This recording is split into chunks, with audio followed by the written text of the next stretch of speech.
Hi, Judd here, and here we have the finished and cooled Krusty's cinnamon swirl cake, which can also be done as muffins, they say. And I had a little difficulty with this one. This was a little tricky. The batter is very thick and gooey, and you have to put half of it in and then put half of this crusty stuff on, and then the other half of the batter, and then the rest of the crusty stuff on.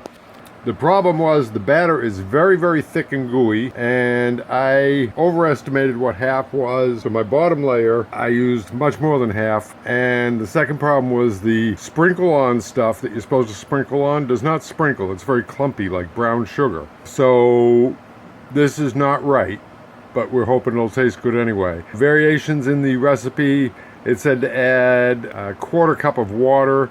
I used a quarter cup of milk instead, as I always do with these things. And I also added a quarter cup of sugar because I find most of these gluten-free mixes are lacking on the sugar. So now I shall cut off a piece, which I can't do because I can't hold the camera and cut off a piece at the same time, and we'll pick it up there.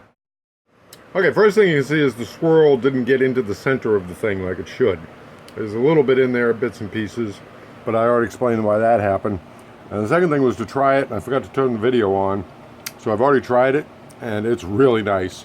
Of course, like, you know, it's got half an inch of pure sugar on top of it, so. But the cake is also very nice. It's got a nice chew to it. And of course, 1.5 tons of sugar. I mean, that sprinkle stuff might be brown sugar. With some cinnamon in it, of course. I now know the secret of cinnamon swirl. It's all brown sugar. Ha ha! Very good. I gotta put this away, or I'm gonna sit here and eat the whole damn thing tonight. And I shouldn't do that. So there you go. Happy day to you.